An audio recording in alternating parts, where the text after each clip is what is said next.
Ще оператор теж, ти помниш?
konuşacak bir şey.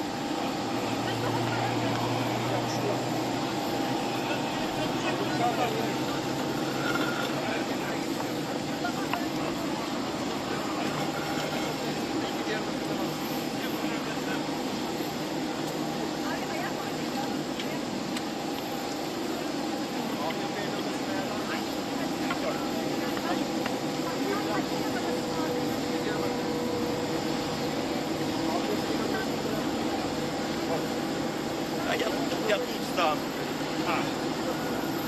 Pazartesi, salı, çarşamba, perşembe, cuma, cumartesi, pazar, birini bırakmışsın.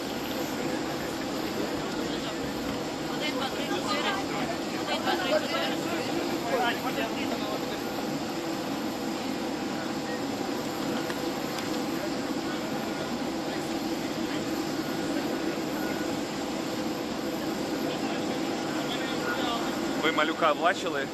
Гнатова бачили? Хто там ще? Поклад був, бачили? Зняли це все? Так. Хто ще оклад малюк? Ну ви що, на кадрах було? Було.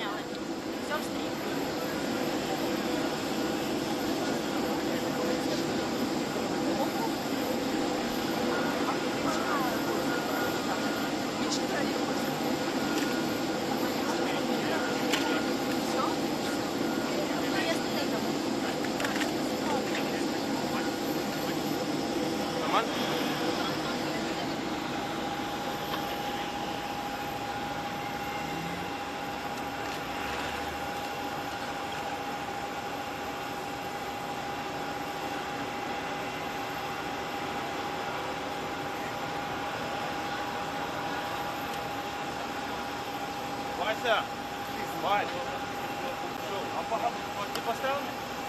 Поговори. Микрофон düştü. Düştü. 1, 2, 3, 4, 5, 6, 7, 8, 9, 10. 1, 2, 3, 4, 5. Включил? Там клип. Есть? Я сейчас слышу.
And then he may answer questions.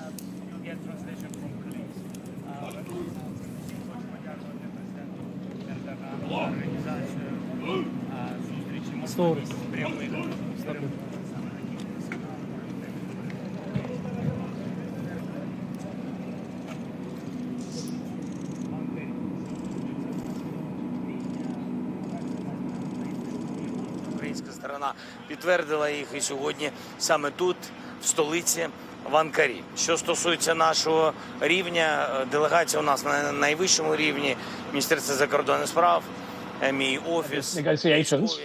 наші розвідки, представники всіх розвідок. We have a military, we have diplomats, we have рішення, які можуть high-level representatives. до очікуваного справедливого миру. And Що I think стосується that we високого should рівня expect зустрічі, a ми почнемо just зустріч з solution президентом Ердоганом, з усією широкою when it comes to the meeting with President Erdogan. стороною. А вони I just want to say that we are totally constructive and looking forward to talk to the Turkish leader in Ankara. Ми бачимо, більше схоже на Also, бутафорський рівень. Ми I just want to say подумаємо, що that будемо робити, everything які будуть is наші going кроки according to plan. після розмови з президентом Ердоганом. Я думаю, у нас буде кілька годин. And I will be deciding on further steps after meeting President Erdogan. Що за рівень російської делегації, який у них мандат, чи спроможні вони хоч щось самі приймати, тому що нам всім відомо, хто в Росії. The level of Russian delegation is not the highest one. We will be in contact. We will make a decision after a meeting President Erdogan. And also, thank you so much. Volodymyr Zelenskyy there, the Ukrainian president, giving that short address, talking about the meeting that he would take part in with Recep Tayyip Erdogan, the Turkish leader, saying that he was looking forward to a constructive meeting, saying that everything was going according to plan. Quite what he was referring to there, unclear whether he's referring to the diplomacy, whether he's referring to the conflict itself from the Ukrainian perspective, slightly unclear, but said that he would engage in further steps after meeting with Recep Tayyip Erdogan, and also acknowledging that key point that the Russian delegation is not at the highest level. There is no Vladimir Putin. Alex Rossi, what do you make of those first comments from Volodymyr Zelenskyy? Well, I mean, it's really interesting. I mean, clearly there is a game of psychological geopolitical poker going on. Vladimir Putin threw down the gauntlet with a counter-proposal to Zelenskyy about direct talks. He said, OK, I'll come here, I'll be in Turkey, but you need to come too. And clearly, Vladimir Putin, it would seem, is not going to come here at all. The Ukrainians will be hoping with the empty chair that it exposes some of the rhetoric that the Kremlin is making, that they are, in fact, not interested in peace at all. They are only interested in continuing their war of aggression. That's my understanding, that the Ukrainians are still trying to decide what their response is going to be to Moscow.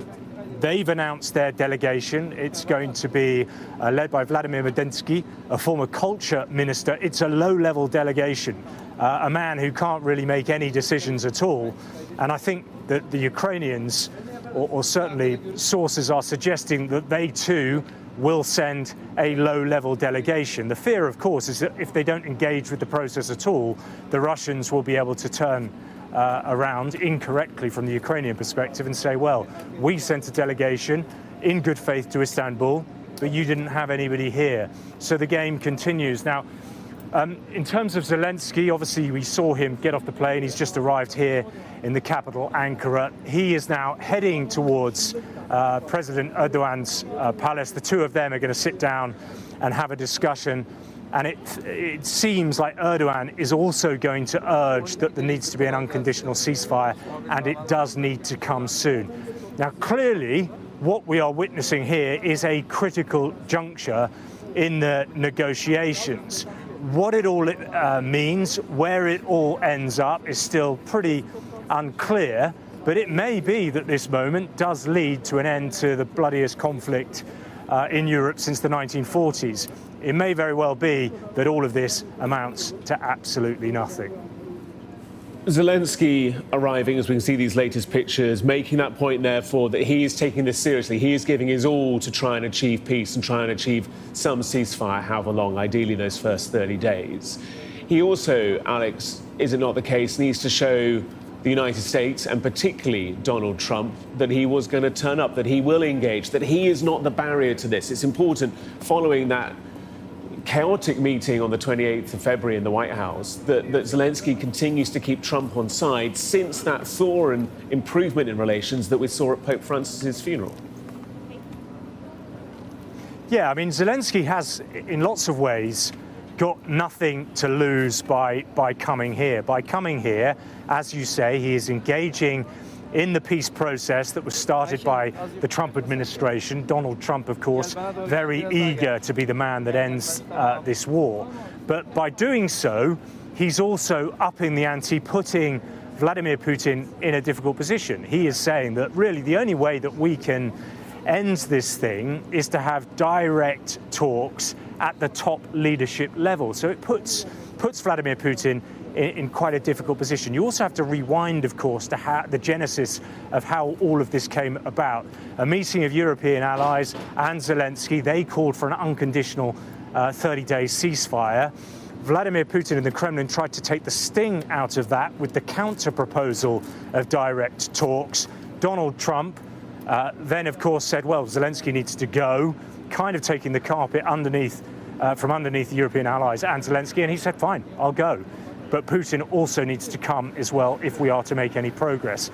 Putin not being here, the Ukrainians are hoping will galvanize support for Ukraine. So if he doesn't attend and they don't make any progress towards a ceasefire, it may very well be that he not only stays on side with Donald Trump, but he also kind of gets around the reticence of this American administration and gets more support. And that may be in very real way, say, artillery shells from the Americans. It may be more biting sanctions on the Russians. But certainly by being here, he is saying to the Americans, he's saying to Russia, he's saying to the world that, look, diplomacy isn't only about talking and compromising, it's also about showing up, or if you don't show up, you show who you really are. And he is saying, well, Vladimir Putin not coming here is not a serious man when it comes to doing peace and ending the Ukrainian war, the illegal invasion that he started in 2022.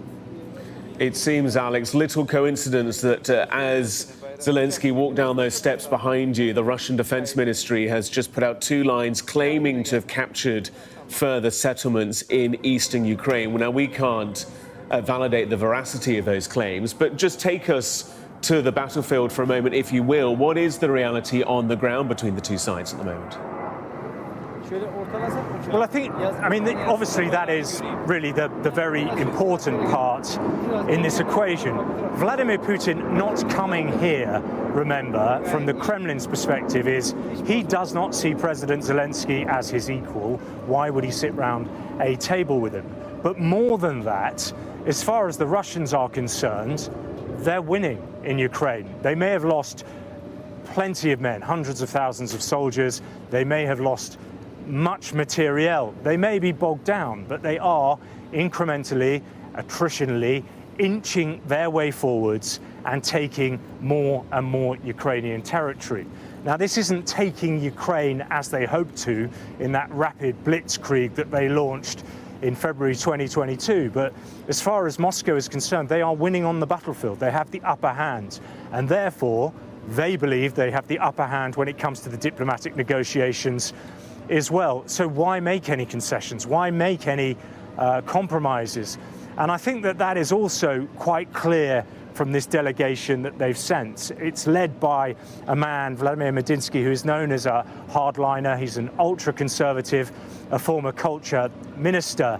He's not going to, first, he's not in a position to, he's not powerful enough to make those kinds of concessions, but he's not likely to make any. He will continue along, the suspicion is, with the maximalist position that Russia has always had, backed up by their gains on the battlefield. So if you see it through that prism of no concessions, it is hard to see how this will deliver anything. It may very well be that they do hold talks, it leads to more talks, and we see this progressing over the next couple of weeks, and it does lead somewhere. But at the moment, the signs are not particularly very good that this will deliver a lasting peace.